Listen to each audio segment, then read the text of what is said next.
नमस्कार साथियों, स्वागत है आपका स्टडी शिक्षा यूट्यूब चैनल पर, जहां हम करते हैं बीएड प्रथम वर्ष की पूरी तैयारी सरल भाषा में, पूरे आत्मविश्वास के साथ। आज का विषय है बाल्यावस्था और वृद्धि, यूनिट 3, बच्चों और किशोरों में सीखने की क्षमता बढ़ाने के लिए सैद्धांतिक दृष्टिकोण। हम इस वीडियो में सीखेंगे सीखने के सिद्धांतों का अर्थ, थॉर्नडाइक, पावलोव, स्किनर जैसे महान मनोवैज्ञानिकों के सिद्धांत, ब्रूनर की खोज आधारित शिक्षा और शिक्षक व शिक्षार्थी की भूमिका। वीडियो को अंत तक देखें और परीक्षा के लिए हर बिंदु को अच्छे से समझें। चलिए शुरू करते हैं। इकाई 3, बच्चों और किशोरों में सीखने की क्षमता बढ़ाने के लिए सैद्धांतिक दृष्टिकोण। कई सैद्धांतिक दृष्टिकोण बच्चों और किशोरों के बीच सीखने को बढ़ा सकते हैं, जिनमें संज्ञानात्मक, व्यवहारिक, सामाजिक, सांस्कृतिक और मानवतावादी सिद्धांत शामिल हैं। ये सिद्धांत इस बारे में अंतर्दृष्टि प्रदान करते हैं कि बच्चे कैसे सीखते हैं, विकसित होते हैं और अपने पर्यावरण के साथ बातचीत करते हैं। शिक्षकों और अभिभावकों को उनके सीखने और विकास का समर्थन करने के लिए रूपरेखा प्रदान करते हैं। 1. संज्ञानात्मक सिद्धांत, पियाजे का सिद्धांत। यह सिद्धांत संज्ञानात्मक विकास के चरणों पर प्रकाश डालता है, इस बात पर जोर देता है कि बच्चे अपने पर्यावरण के साथ अन्वेषण और बातचीत के माध्यम से सक्रिय रूप से ज्ञान का निर्माण करते हैं। शिक्षक इस सिद्धांत का उपयोग बच्चों के विकासात्मक चरण से मेल खाने वाली गतिविधियों को डिजाइन करने के लिए कर सकते हैं, यह सुनिश्चित करते हुए कि वे न तो अभिभूत हों और न ही ऊबें। वाइगोत्स्की का सामाजिक सांस्कृतिक सिद्धांत। यह सिद्धांत सीखने में सामाजिक संपर्क और सांस्कृतिक संदर्भ के महत्व पर जोर देता है। शिक्षक बच्चों को सहायता और मार्गदर्शन प्रदान करने के लिए निकटतम विकास के क्षेत्र (ZPD) की अवधारणा का उपयोग कर सकते हैं, क्योंकि वे अपनी वर्तमान क्षमताओं से थोड़ा परे कार्यों से निपटते हैं। 2. व्यवहार सिद्धांत, व्यवहारवाद। यह सिद्धांत अवलोकनीय व्यवहारों और उन्हें सुदृढ़ीकरण और दंड के माध्यम से कैसे सीखा जाता है, इस पर केंद्रित है। शिक्षक वांछित व्यवहार और सीखने को प्रोत्साहित करने के लिए सकारात्मक सुदृढ़ीकरण, पुरस्कार और मान्यता का उपयोग कर सकते हैं। 3. सामाजिक सांस्कृतिक सिद्धांत, वाइगोत्स्की का सिद्धांत। यह सिद्धांत संज्ञानात्मक विकास में सामाजिक संपर्क और सांस्कृतिक उपकरणों की भूमिका पर जोर देता है। शिक्षक ऐसे शिक्षण वातावरण बना सकते हैं जो सहयोग और सहकर्मी संपर्क को बढ़ावा देते हैं, यह पहचानते हुए कि बच्चे दूसरों के साथ बातचीत करके अधिक प्रभावी ढंग से सीखते हैं। 4. मानवतावादी सिद्धांत, मानवतावाद। यह सिद्धांत सीखने में व्यक्तिगत अनुभवों, भावनाओं और आत्म-साक्षात्कार के महत्व पर जोर देता है। शिक्षक एक सहायक और पोषण करने वाला कक्षा वातावरण बना सकते हैं, जहां छात्र अपने सीखने पर नियंत्रण रखने के लिए मूल्यवान और सशक्त महसूस करते हैं। 5. अन्य महत्वपूर्ण परिप्रेक्ष्य, संलग्नता सिद्धांत। यह सिद्धांत स्वस्थ भावनात्मक और सामाजिक विकास के लिए देखभाल करने वालों के साथ सुरक्षित लगाव संबंधों के महत्व पर जोर देता है। सुरक्षित लगाव सुरक्षा और संरक्षा की भावना को बढ़ावा दे सकता है, जिससे बच्चे सीखने के लिए अधिक ग्रहणशील बन सकते हैं। प्रेरणा परिप्रेक्ष्य, सीखने को प्रेरित करने वाले कारकों, जैसे आंतरिक बनाम बाह्य प्रेरणा, को समझना आकर्षक और प्रभावी शिक्षण अनुभव बनाने के लिए महत्वपूर्ण है। जैव पारिस्थितिक परिप्रेक्ष्य, यह सिद्धांत बच्चे के विकास को आकार देने में उसके पर्यावरण, जैसे परिवार, स्कूल, समुदाय के अंतर संबंध को समझने के महत्व पर बल देता है। इन सैद्धांतिक परिप्रेक्ष्यों को समझकर शिक्षक और अभिभावक अधिक प्रभावी और आकर्षक शिक्षण वातावरण बना सकते हैं, जो बच्चों के संज्ञानात्मक, सामाजिक और भावनात्मक विकास में सहायक हो। सीखना, अर्थ, अंतर्निहित ज्ञान और विश्वास। अंतर्निहित शिक्षा ज्ञान प्राप्ति का एक ऐसा रूप है जो अनजाने में और सीखने की प्रक्रिया के बारे में स्पष्ट जागरूकता के बिना होता है। यह स्पष्ट शिक्षा के विपरीत है, जिसमें नियमों और तथ्यों को सचेत रूप से याद रखना और समझना शामिल है। अंतर्निहित ज्ञान, बदले में, अनुभव और अंतर्निहित शिक्षा के माध्यम से प्राप्त आंतरिक ज्ञान को संदर्भित करता है, जो अक्सर स्वचालित, अचेतन और स्पष्ट करने में कठिन होता है। विस्तार। अंतर्निहित शिक्षा इस प्रकार के सीखने में अनुभव के माध्यम से ज्ञान और कौशल प्राप्त करना शामिल है, अक्सर बिना किसी सचेत इरादे या सीखने की प्रक्रिया के बारे में जागरूकता के। उदाहरणों में बाइक चलाना सीखना, कोई भाषा बोलना या कोई आदत विकसित करना शामिल है। अंतर्निहित ज्ञान यह अंतर्निहित सीखने के माध्यम से प्राप्त ज्ञान है, जो अक्सर अपनी अचेतन प्रकृति और सचेत रूप से पहुंचने या स्पष्ट करने में कठिनाई की विशेषता है। यह प्रदर्शन के लिए एक शक्तिशाली आधार हो सकता है, लेकिन यह आत्मनिरीक्षण के लिए आसानी से उपलब्ध नहीं है। मान्यताएं। हालांकि यह सीधे तौर पर अंतर्निहित शिक्षा की परिभाषा का हिस्सा नहीं है, लेकिन विश्वास अंतर्निहित ज्ञान और अंतर्निहित शिक्षा से प्रभावित हो सकते हैं। उदाहरण के लिए, किसी व्यक्ति के अचेतन पूर्वाग्रहों या पूर्वाग्रहों को अंतर्निहित ज्ञान के रूप में देखा जा सकता है, जो दूसरों के बारे में उनके विश्वासों को आकार देता है। मुख्य अंतर। चेतना। अंतर्निहित शिक्षण काफी हद तक अचेतन होता है, जबकि स्पष्ट शिक्षण में सचेत प्रयास और जागरूकता शामिल होती है। उच्चारण। अंतर्निहित ज्ञान को अभिव्यक्त करना या समझाना प्रायः कठिन होता है, जबकि स्पष्ट ज्ञान को आसानी से संप्रेषित किया जा सकता है। उद्देश्यपूर्णता। अंतर्निहित अधिगम सीखने के इरादे के बिना होता है, जबकि स्पष्ट अधिगम अक्सर जानबूझकर होता है। आवेदन पत्र।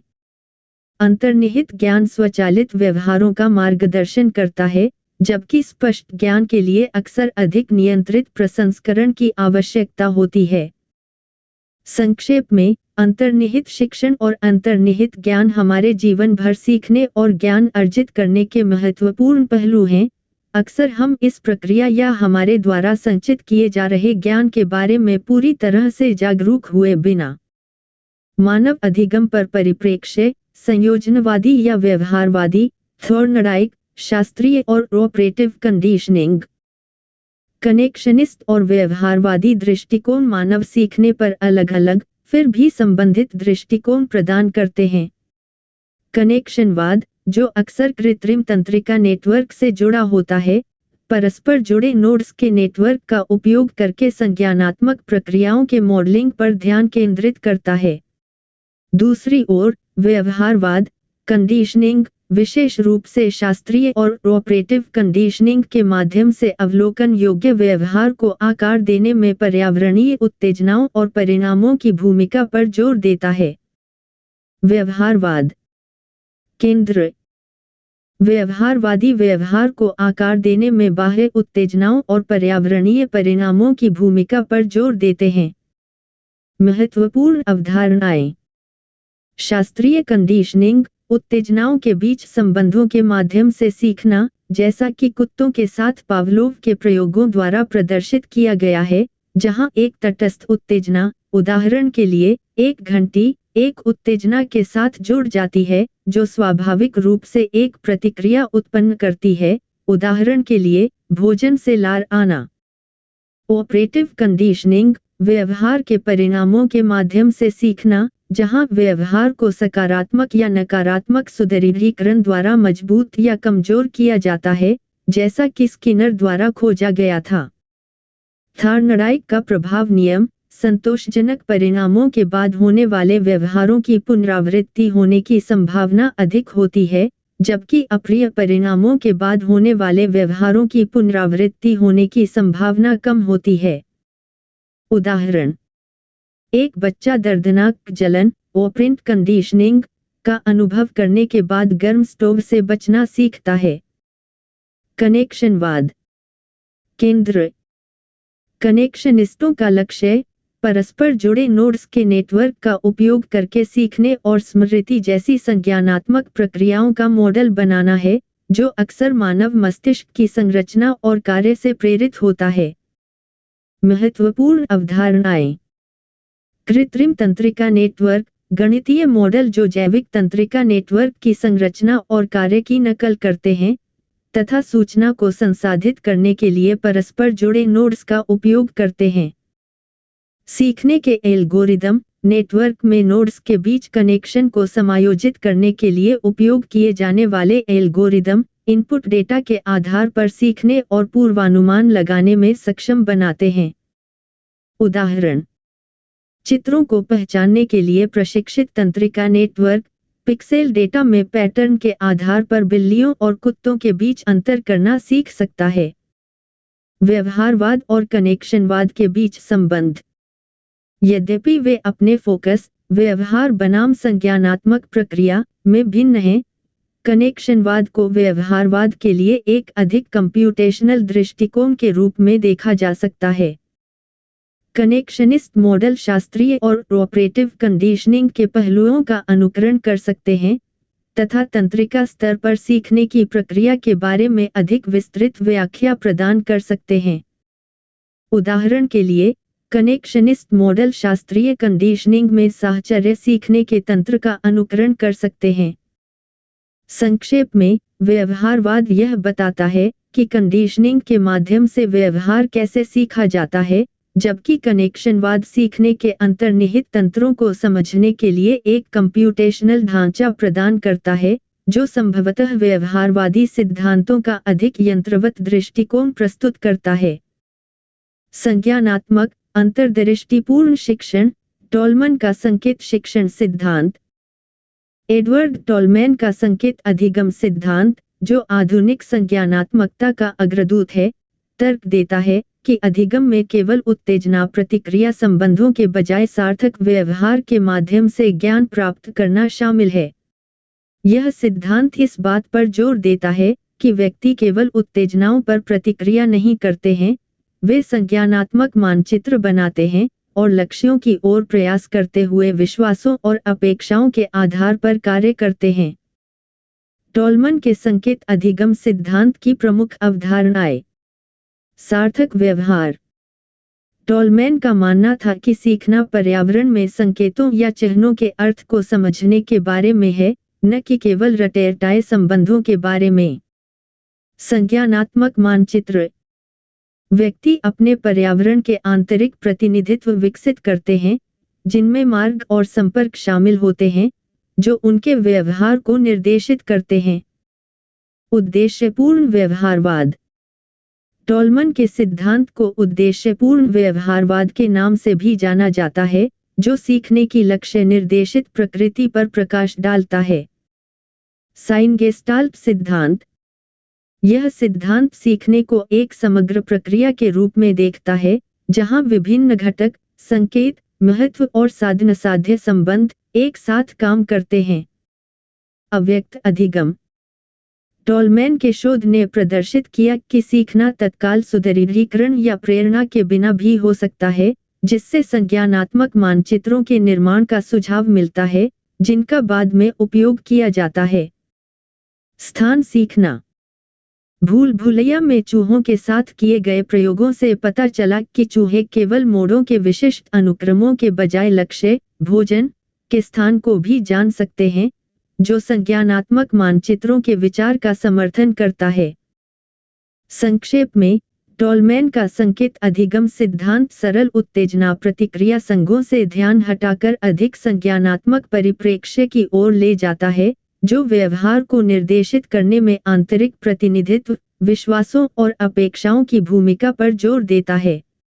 इस सिद्धांत ने संज्ञानात्मक मनोविज्ञान की नींव रखी और यह समझने के महत्व पर प्रकाश डाला कि व्यक्ति सीखते समय अपने पर्यावरण को कैसे देखते और प्रस्तुत करते हैं।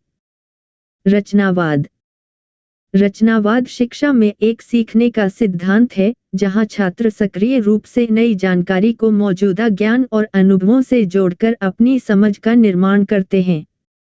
यह निष्क्रिय सूचना सेवन से सक्रिय सीखने की प्रक्रिया में बदलाव है, जहां छात्र अपने ज्ञान का निर्माण स्वयं करते हैं। यह दृष्टिकोण विशेष रूप से प्रारंभिक बचपन और शिक्षा में मूल्यवान है, क्योंकि यह इस बात से मेल खाता है कि बच्चे अन्वेषण और बातचीत के माध्यम से स्वाभाविक रूप से कैसे सीखते हैं। शिक्षा में रचनावाद के प्रमुख सिद्धांत। सक्रिय अध्ययन। छात्रों को सूचना के निष्क्रिय प्राप्तकर्ता बनने के बजाय अपनी शिक्षा में सक्रिय भागीदार बनने के लिए प्रोत्साहित किया जाता है। पूर्व ज्ञान। रचनावादी मानते हैं कि शिक्षार्थी सीखने की प्रक्रिया में अपने अनूठे अनुभव और ज्ञान लेकर आते हैं, जो इस बात को प्रभावित करता है कि वे नई जानकारी को कैसे समझते हैं। सामाजिक संपर्क। रचनावाद अक्सर सीखने की प्रक्रिया में सामाजिक संपर्क और सहयोग के महत्व पर जोर देता है, क्योंकि छात्र एक दूसरे और शिक्षकों से सीख सकते हैं। सार्थक शिक्षा। इसका उद्देश्य विद्यार्थियों को तथ्यों को केवल याद करने के बजाय अवधारणाओं की गहरी समझ विकसित करने में मदद करना है। संदर्भ निर्भर शिक्षण। रचनावादियों का मानना है कि सीखना उस संदर्भ से प्रभावित होता है जिसमें वह घटित होता है, इसलिए शिक्षकों को प्रासंगिक और आकर्षक शिक्षण वातावरण प्रदान करना चाहिए। प्रारंभिक बचपन और शिक्षा में रचनावादी शिक्षण प्रथाओं के उदाहरण। पूछताछ आधारित शिक्षा। छात्रों को प्रश्नों का अन्वेषण करने और उत्तर खोजने के लिए जांच करने के लिए प्रोत्साहित किया जाता है। परियोजना आधारित शिक्षण। छात्र विस्तारित परियोजनाओं पर काम करते हैं, जो उन्हें अपने ज्ञान और कौशल को सार्थक तरीके से लागू करने का अवसर प्रदान करती हैं। सहयोगात्मक शिक्षण। छात्र कार्य पूरा करने, विचारों को साझा करने और एक दूसरे से सीखने के लिए समूहों में मिलकर काम करते हैं। अनुभवात्मक शिक्षा। छात्र अपनी शिक्षा को बढ़ाने के लिए वास्तविक दुनिया के अनुभवों, जैसे क्षेत्र भ्रमण या सिमुलेशन, में भाग लेते हैं। विभेदित अनुदेश। शिक्षक विद्यार्थियों की विविध आवश्यकताओं को पूरा करने के लिए उनके पूर्व ज्ञान और सीखने की शैली को ध्यान में रखते हुए अपने शिक्षण को समायोजित करते हैं। संक्षेप में, शिक्षा में रचनावाद इस बात पर बल देता है कि सीखना केवल जानकारी प्राप्त करने के बारे में नहीं है, बल्कि अनुभव और अंतःक्रिया के माध्यम से सक्रिय रूप से अर्थ और समझ का निर्माण करने के बारे में है। ब्रूनर की खोज सीखना। जेरोम ब्रूनर का खोजपूर्ण शिक्षण एक रचनात्मक दृष्टिकोण है, जहां शिक्षार्थी पूर्व अनुभव और सक्रिय अन्वेषण से सक्रिय रूप से नया ज्ञान बनाते हैं। यह पूछताछ आधारित निर्देश, समस्या समाधान और स्वनिर्देशित शिक्षण पर जोर देता है। ब्रूनर का मानना था कि छात्रों को अपने सीखने में सक्रिय भागीदार होना चाहिए, निष्क्रिय रूप से जानकारी प्राप्त करने के बजाय स्वयं सिद्धांतों की पहचान करनी चाहिए। ब्रूनर की खोजपूर्ण शिक्षा के मुख्य पहलू। सक्रिय अध्ययन। शिक्षार्थियों को निष्क्रिय रूप से पढ़ाए जाने के बजाय अन्वेषण, प्रयोग और खोज करने के लिए प्रोत्साहित किया जाता है। पूछताछ आधारित अनुदेश। छात्रों को समस्याएं बताई जाती हैं और उन्हें अपने स्वयं के शोध और चिंतन के माध्यम से समाधान ढूंढने के लिए प्रोत्साहित किया जाता है। रचनावाद। ब्रूनर का सिद्धांत इस विचार पर आधारित है कि शिक्षार्थी अपने अनुभवों और पूर्व ज्ञान के आधार पर अपना ज्ञान स्वयं निर्मित करते हैं। प्रतिनिधित्व के 3 तरीके। ब्रूनर ने संज्ञानात्मक विकास के 3 चरणों की पहचान की: क्रियात्मक, क्रिया आधारित, प्रतीकात्मक, छवि आधारित, और प्रतीकात्मक, भाषा आधारित, जो इस बात को प्रभावित करते हैं कि शिक्षार्थी विश्व को कैसे दर्शाते और समझते हैं। सर्पिल पाठ्यक्रम। ब्रूनर ने जटिलता के बढ़ते स्तर पर अवधारणाओं पर पुनर्विचार करने की वकालत की, जिससे छात्रों को समय के साथ अपने ज्ञान को बढ़ाने का अवसर मिले। डिस्कवरी लर्निंग के लाभ। गहन समझ। सामग्री के साथ सक्रिय संलग्नता से अधिक सार्थक और स्थायी समझ विकसित होती है। महत्वपूर्ण सोच। छात्र अन्वेषण और विश्लेषण के माध्यम से समस्या समाधान और आलोचनात्मक चिंतन कौशल विकसित करते हैं। स्वनिर्देशित शिक्षण। छात्र अपनी शिक्षा के प्रति अधिक स्वतंत्र और जिम्मेदार बनते हैं। सृजनात्मकता और नवाचार। खोजपूर्ण शिक्षण छात्रों को समस्या समाधान में रचनात्मक और नवीन बनने के लिए प्रोत्साहित करता है। व्यवहार में खोजपूर्ण शिक्षा के उदाहरण। विज्ञान प्रयोग। छात्र अवलोकन और विश्लेषण के माध्यम से वैज्ञानिक सिद्धांतों की खोज के लिए प्रयोग करते हैं। समस्या समाधान गतिविधियां। छात्र जटिल समस्याओं पर काम करते हैं और समाधान खोजने के लिए अपने पूर्व ज्ञान और कौशल का उपयोग करते हैं। अनुसंधान परियोजनाएं। छात्र रुचि के विषयों पर शोध करते हैं, विभिन्न दृष्टिकोणों और सूचना के स्रोतों की खोज करते हैं। प्रत्येक परिप्रेक्ष्य की अवधारणाएं और सिद्धांत तथा विभिन्न शिक्षण स्थितियों में उनकी प्रयोज्यता। अलग अलग शिक्षण सिद्धांत इस बात पर अलग अलग दृष्टिकोण प्रदान करते हैं कि लोग कैसे सीखते हैं। व्यवहारवाद बाहरी उत्तेजनाओं और सुदृढ़ीकरण पर जोर देता है, जबकि संज्ञानात्मकता आंतरिक मानसिक प्रक्रियाओं पर ध्यान केंद्रित करती है। रचनावाद ज्ञान के सक्रिय निर्माण पर जोर देता है और मानवतावाद व्यक्तिगत अनुभवों और मूल्यों पर जोर देता है। इन सिद्धांतों के विभिन्न स्थितियों में शिक्षण और सीखने के लिए अलग अलग निहितार्थ हैं। व्यवहारवाद। अवधारणाएं। उत्तेजना प्रतिक्रिया, सुदृढ़ीकरण, सकारात्मक और नकारात्मक, आकार देना, विलुप्तीकरण। सिद्धांत। सीखना पर्यावरणीय अंतःक्रियाओं के माध्यम से होता है, अवलोकनीय व्यवहार महत्वपूर्ण होते हैं, तथा सीखना परिवर्तन की एक प्रक्रिया है। प्रयोज्यता। प्रारंभिक बाल्यावस्था शिक्षा, बुनियादी कौशल और दिनचर्या स्थापित करना। प्रशिक्षण कार्यक्रम, बार बार अभ्यास और सुदृढ़ीकरण के माध्यम से विशिष्ट कौशल विकसित करना। व्यवहार संशोधन, व्यक्तियों में चुनौतीपूर्ण व्यवहारों को संबोधित करना। सीमाएं। आंतरिक मानसिक प्रक्रियाओं और व्यक्तिगत मतभेदों को नजरअंदाज करता है। संज्ञानवाद। अवधारणाएं। ध्यान, स्मृति, स्कीमा, समस्या समाधान, सीखने का स्थानांतरण। सिद्धांत। सीखने में आंतरिक मानसिक प्रक्रियाएं, सूचना प्रसंस्करण और ज्ञान संगठन शामिल होते हैं। प्रयोज्यता। उच्च शिक्षा, आलोचनात्मक सोच और समस्या समाधान कौशल को बढ़ावा देना। विषय वस्तु समृद्ध विषय, जटिल अवधारणाओं और रणनीतियों का शिक्षण। अनुदेशात्मक डिजाइन, ऐसी शिक्षण सामग्री और गतिविधियों की संरचना करना जो संज्ञानात्मक प्रसंस्करण को अनुकूलित करें। सीमाएं। यह अमूर्त संज्ञानात्मक प्रक्रियाओं पर अत्यधिक ध्यान केंद्रित कर सकता है, तथा सीखने के सामाजिक और प्रासंगिक पहलुओं की उपेक्षा कर सकता है। रचनावाद। अवधारणाएं। सक्रिय शिक्षण, सामाजिक संपर्क, अर्थ पर बातचीत, पूर्व ज्ञान, मेटाकॉग्निशन। सिद्धांत। शिक्षार्थी सक्रिय रूप से अपना ज्ञान निर्मित करते हैं, अर्थ का निर्माण अनुभव और अंतःक्रिया के माध्यम से होता है, तथा सीखना एक सामाजिक प्रक्रिया है। प्रयोज्यता। समस्या आधारित शिक्षण, छात्र समूहों में वास्तविक दुनिया की समस्याओं को हल करते हैं। सहयोगात्मक शिक्षण, छात्र सीखने और ज्ञान साझा करने के लिए मिलकर काम करते हैं। पूछताछ आधारित शिक्षण, छात्र प्रश्न पूछने और जांच के माध्यम से विषयों का अन्वेषण करते हैं। सीमाएं।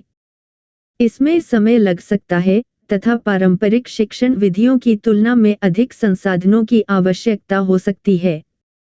मानवतावाद। अवधारणाएं। आत्मसम्मान, प्रेरणा, आंतरिक पुरस्कार, छात्र केंद्रित शिक्षा। सिद्धांत। व्यक्तिगत शिक्षार्थी पर जोर दिया जाता है, स्वायत्तता, रचनात्मकता और आत्म साक्षात्कार को बढ़ावा दिया जाता है। प्रयोज्यता। रचनात्मक कलाएं, छात्रों को विभिन्न माध्यमों से स्वयं को अभिव्यक्त करने के लिए प्रोत्साहित करना। व्यक्तिगत शिक्षण, छात्रों की व्यक्तिगत आवश्यकताओं और रुचियों के अनुरूप अनुदेश तैयार करना। नेतृत्व विकास, आत्म जागरूकता और भावनात्मक बुद्धिमत्ता को बढ़ावा देना। सीमाएं। बड़ी कक्षाओं में या जब विशिष्ट कौशल में निपुणता हासिल करने की आवश्यकता हो, तो यह कम प्रभावी हो सकता है। 5 संयोजकता अवधारणाएं। नेटवर्क, संपर्क, रिश्तों के माध्यम से सीखना, सूचना की सुलभता। सिद्धांत। सीखना दूसरों के साथ जुड़ने और सहयोग करने की एक प्रक्रिया है, और जानकारी विभिन्न नेटवर्क के माध्यम से आसानी से उपलब्ध होती है। प्रयोज्यता। ऑनलाइन शिक्षण को समर्थन देने के लिए प्रौद्योगिकी और आभासी समुदायों का लाभ उठाना। आजीवन सीखना, निरंतर नेटवर्किंग और सीखने के माध्यम से नई जानकारी और कौशल के साथ अद्यतन रहना। सहयोगात्मक परियोजनाएं, ज्ञान का सृजन और साझा करने के लिए दूसरों के साथ काम करना। सीमाएं। इसके लिए प्रौद्योगिकी तक पहुंच की आवश्यकता होती है, और पारंपरिक कक्ष में इसे क्रियान्वित करना चुनौतीपूर्ण हो सकता है। विभिन्न प्रकार की शिक्षण स्थितियों के लिए सीखने के विभिन्न सिद्धांतों की प्रासंगिकता और प्रयोज्यता। सीखने के सिद्धांत शिक्षकों और सीखने के डिजाइनरों के लिए यह समझने के लिए महत्वपूर्ण है कि व्यक्ति ज्ञान और कौशल कैसे प्राप्त करते हैं। इन सिद्धांतों को लागू करके शिक्षक अधिक आकर्षक और प्रभावी सीखने के अनुभव बना सकते हैं, जो विभिन्न छात्रों की जरूरतों और प्राथमिकताओं को पूरा करते हैं। विभिन्न सीखने के सिद्धांत सीखने की प्रक्रिया को समझने के लिए विभिन्न रूपरेखाएं प्रदान करते हैं, जिससे विशिष्ट सीखने और सीखने वाले की जरूरतों के आधार पर सही निर्देशात्मक अभ्यास चुनना आवश्यक हो जाता है। विभिन्न शिक्षण सिद्धांतों की प्रासंगिकता और प्रयोज्यता। व्यवहारवाद। यह सिद्धांत सीखने में बाहरी उत्तेजनाओं और अवलोकनीय व्यवहारों की भूमिका पर जोर देता है। यह उन स्थितियों में विशेष रूप से प्रासंगिक है जहां विशिष्ट कौशल या व्यवहारों को सिखाया और सुदृढ़ किया जाना चाहिए, जैसे कि भाषा अधिग्रहण या मोटर कौशल विकास में। संज्ञानवाद। यह सिद्धांत सीखने में शामिल आंतरिक मानसिक प्रक्रियाओं पर ध्यान केंद्रित करता है, जिसमें स्मृति, ध्यान और समस्या समाधान शामिल हैं।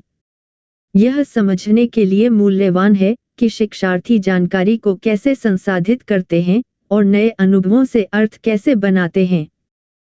रचनावाद। यह सिद्धांत अनुभव और चिंतन के माध्यम से अपने स्वयं के ज्ञान का निर्माण करने में शिक्षार्थी की सक्रिय भूमिका पर जोर देता है। यह उन स्थितियों में विशेष रूप से प्रासंगिक है जहां शिक्षार्थियों को आलोचनात्मक सोच, समस्या समाधान और सहयोग कौशल विकसित करने की आवश्यकता होती है। सामाजिक शिक्षण सिद्धांत। यह सिद्धांत सीखने में सामाजिक अंतःक्रियाओं और अवलोकन के महत्व पर प्रकाश डालता है। यह सहयोगात्मक शिक्षण वातावरण में मूल्यवान है, जहां छात्र एक दूसरे से सीख सकते हैं और सलाहकारों या विशेषज्ञों के मार्गदर्शन से लाभ उठा सकते हैं। अनुभवात्मक शिक्षा। यह सिद्धांत प्रत्यक्ष अनुभव और प्रतिबिंब के माध्यम से सीखने पर केंद्रित है। यह उन स्थितियों में उपयोगी है जहां शिक्षार्थियों को सैद्धांतिक ज्ञान को वास्तविक दुनिया की स्थितियों में लागू करने या जटिल समस्याओं को हल करने की आवश्यकता होती है। संयोजकता।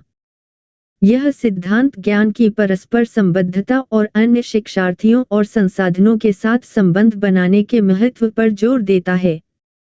यह ऑनलाइन शिक्षण और डिजिटल शिक्षण वातावरण में विशेष रूप से प्रासंगिक है, जहां शिक्षार्थी जानकारी के भंडार तक पहुंच सकते हैं और दूसरों के साथ ऑनलाइन सहयोग कर सकते हैं। विभिन्न शिक्षण स्थितियों में शिक्षण सिद्धांतों को लागू करना। कक्षा अनुदेश। सीखने के सिद्धांतों को समझने से शिक्षकों को प्रभावी पाठ योजनाएं तैयार करने, उपयुक्त अनुदेशात्मक रणनीतियां चुनने और विद्यार्थियों के सीखने के परिणामों का आकलन करने में मदद मिलती है। ऑनलाइन शिक्षा। सीखने के सिद्धांत मल्टीमीडिया, सिमुलेशन और सहयोगी उपकरणों के उपयोग सहित आकर्षक और इंटरैक्टिव ऑनलाइन शिक्षण मॉड्यूल के डिजाइन का मार्गदर्शन कर सकते हैं। कार्यस्थल प्रशिक्षण। सीखने के सिद्धांतों को लागू करने से संगठनों को प्रभावी प्रशिक्षण कार्यक्रम विकसित करने में मदद मिल सकती है, जो विशिष्ट नौकरी कौशल, सुरक्षा प्रक्रियाओं और व्यावसायिक विकास आवश्यकताओं को संबोधित करते हैं। व्यक्तिगत शिक्षण।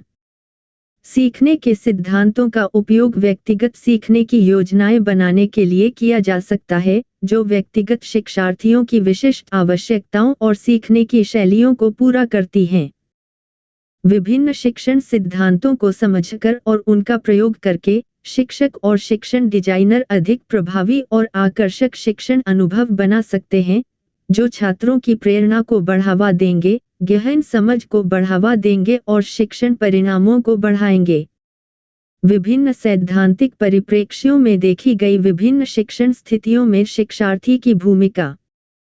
सीखने के विभिन्न सिद्धांतों में सीखने वाले की भूमिका काफी हद तक भिन्न होती है। व्यवहारवाद में सीखने वाले को मुख्य रूप से सूचना के निष्क्रिय प्राप्तकर्ता के रूप में देखा जाता है, जो उत्तेजनाओं और सुदृढ़ीकरण पर प्रतिक्रिया करता है। संज्ञानात्मकता सीखने वाले को एक सक्रिय प्रोसेसर के रूप में देखती है, जो अर्थ का निर्माण करता है और पूर्व ज्ञान पर निर्भर करता है। रचनावाद सीखने वाले को अपने स्वयं के सीखने के सक्रिय वास्तुकार के रूप में महत्व देता है, जो अनुभव और प्रतिबिंब के माध्यम से ज्ञान का निर्माण करता है। यहाँ प्रत्येक परिप्रेक्ष्य में शिक्षार्थी की भूमिका पर अधिक विस्तृत जानकारी दी गई है। व्यवहारवाद। भूमिका मुख्य रूप से निष्क्रिय और प्रतिक्रियाशील। शिक्षार्थी बाहरी उत्तेजनाओं पर प्रतिक्रिया करता है और सकारात्मक या नकारात्मक परिणामों के आधार पर व्यवहार को सुदृढ़ करता है। उदाहरण: एक छात्र बार बार अभ्यास समस्याओं के माध्यम से एक नई गणित अवधारणा सीख रहा है, जहां उन्हें सही उत्तरों के लिए पुरस्कृत किया जाता है। संज्ञानवाद। भूमिका सूचना का सक्रिय प्रोसेसर और आयोजक। शिक्षार्थी नई जानकारी को समझने के लिए ध्यान, स्मृति और समस्या समाधान जैसी मानसिक प्रक्रियाओं का उपयोग करता है। उदाहरण: एक छात्र सक्रिय रूप से माइंड मैप का उपयोग करके संयुक्त राज्य अमेरिका के इतिहास के बारे में नई जानकारी को दुनिया के बारे में जो वे पहले से जानते हैं, उसके साथ जोड़ रहा है। रचनावाद। भूमिका ज्ञान और अर्थ का सक्रिय निर्माता। शिक्षार्थी अपने अनुभवों, प्रतिबिंबों और दूसरों के साथ बातचीत के माध्यम से दुनिया की अपनी समझ को आकार देता है। उदाहरण: छात्र एक समूह परियोजना में भाग लेते हैं, जिसमें वे किसी अवधारणा के बारे में अपनी समझ पर चर्चा करते हैं और फिर अपने अनुभवों और व्याख्याओं के आधार पर विभिन्न दृष्टिकोणों पर बहस करते हैं। मानवतावाद। भूमिका स्वनिर्देशित और प्रेरित शिक्षार्थी। शिक्षार्थी को व्यक्तिगत विकास और आत्म साक्षात्कार की क्षमता वाले एक अद्वितीय व्यक्ति के रूप में देखा जाता है। उदाहरण: एक छात्र अपनी रुचि के आधार पर अपना शोध विषय चुनता है और फिर अपनी समझ विकसित करने के लिए शिक्षक के सहयोग से स्वतंत्र रूप से काम करता है। सामाजिक अधिगम सिद्धांत। भूमिका सक्रिय पर्यवेक्षक और अनुकरणकर्ता। शिक्षार्थी दूसरों के व्यवहारों का अवलोकन और अनुकरण करके सीखता है, विशेष रूप से उन लोगों का जिनसे वह पहचान करता है। उदाहरण: एक बच्चा एक वयस्क मॉडल को देखकर संगीत वाद्य यंत्र बजाना सीख रहा है और फिर उन्हीं क्रियाओं का अभ्यास कर रहा है। संक्षेप में, विभिन्न शिक्षण स्थितियों में शिक्षार्थी की भूमिका को समझने से शिक्षकों को अधिक प्रभावी और आकर्षक शिक्षण अनुभव तैयार करने में मदद मिलती है, जो व्यक्तिगत छात्रों की विशिष्ट आवश्यकताओं और शिक्षण शैलियों को पूरा करता है। शिक्षण अधिगम स्थितियों में शिक्षक की भूमिका। शिक्षण अधिगम स्थितियों में शिक्षक की भूमिका बहुआयामी होती है, जिसमें सुविधा, मार्गदर्शन और सहायता शामिल होती है। वे एक मार्गदर्शक, रोल मॉडल और सहयोगी के रूप में कार्य करते हैं, छात्रों को उनकी सीखने की यात्रा में मार्गदर्शन करते हैं और एक सकारात्मक, आकर्षक वातावरण को बढ़ावा देते हैं। यहाँ प्रमुख भूमिकाओं पर अधिक विस्तृत जानकारी दी गई है। 1. सीखने में सुविधा प्रदान करने वाला। शिक्षक पाठों की योजना बनाते हैं और उन्हें पढ़ाते हैं, मार्गदर्शन प्रदान करते हैं तथा अनुकूल शिक्षण वातावरण तैयार करते हैं। वे सक्रिय भागीदारी, आलोचनात्मक सोच और समस्या समाधान कौशल को प्रोत्साहित करते हैं। शिक्षक प्रासंगिक जानकारी, संसाधन और गतिविधियां प्रदान करके छात्रों को सीखने की प्रक्रिया में मार्गदर्शन करते हैं। 2. मार्गदर्शक एवं आदर्श। शिक्षक अपने कार्यों और शब्दों के माध्यम से छात्रों को प्रेरित और प्रोत्साहित करते हैं। वे आदर्श व्यक्ति के रूप में कार्य करते हैं तथा वांछनीय व्यवहार और दृष्टिकोण प्रदर्शित करते हैं। वे स्वतंत्र सोच और सीखने को प्रोत्साहित करते हैं। 3. सहयोगी एवं संचारक। शिक्षक, छात्रों और अन्य शिक्षकों के साथ सहयोग करते हैं। वे छात्रों, अभिभावकों और अन्य हितधारकों के साथ प्रभावी ढंग से संवाद करते हैं। वे कक्षा में सकारात्मक और सहयोगी वातावरण को बढ़ावा देते हैं। 4. मूल्यांकनकर्ता एवं मूल्यांकक। शिक्षक प्रगति की निगरानी करने और फीडबैक देने के लिए विद्यार्थियों की शिक्षा का मूल्यांकन करते हैं। वे विद्यार्थियों की समझ का मूल्यांकन करने के लिए विभिन्न मूल्यांकन विधियों का उपयोग करते हैं। वे छात्रों को बेहतर बनाने में मदद करने के लिए रचनात्मक प्रतिक्रिया प्रदान करते हैं। 5. पोषणकर्ता और समर्थक। शिक्षक विद्यार्थियों में स्वस्थ जिज्ञासा का पोषण करते हैं। वे छात्रों की बौद्धिक, भावनात्मक और सामाजिक आवश्यकताओं के लिए सहायता प्रदान करते हैं। वे छात्रों को जोखिम लेने और गलतियों से सीखने के लिए प्रोत्साहित करते हैं। संक्षेप में, शिक्षक की भूमिका एक सकारात्मक और आकर्षक शिक्षण वातावरण बनाना है, जहां छात्र पनप सके और अपनी पूरी क्षमता तक पहुंच सकें। वे न केवल ज्ञान के संवाहक हैं, बल्कि वे सुविधाकर्ता, मार्गदर्शक और समर्थक हैं, जो छात्रों को आजीवन शिक्षार्थी बनने के लिए सशक्त बनाते हैं। आशा है, आपको आज का यह वीडियो, बाल्यावस्था और वृद्धि यूनिट 3, पूरी तरह से समझ आया होगा।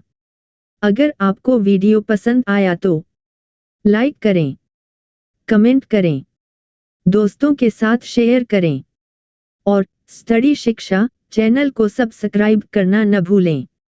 स्टडी स्मार्ट, स्टडी सेफ, क्योंकि शिक्षा है सफलता की कुंजी। मिलते हैं अगले वीडियो में। धन्यवाद।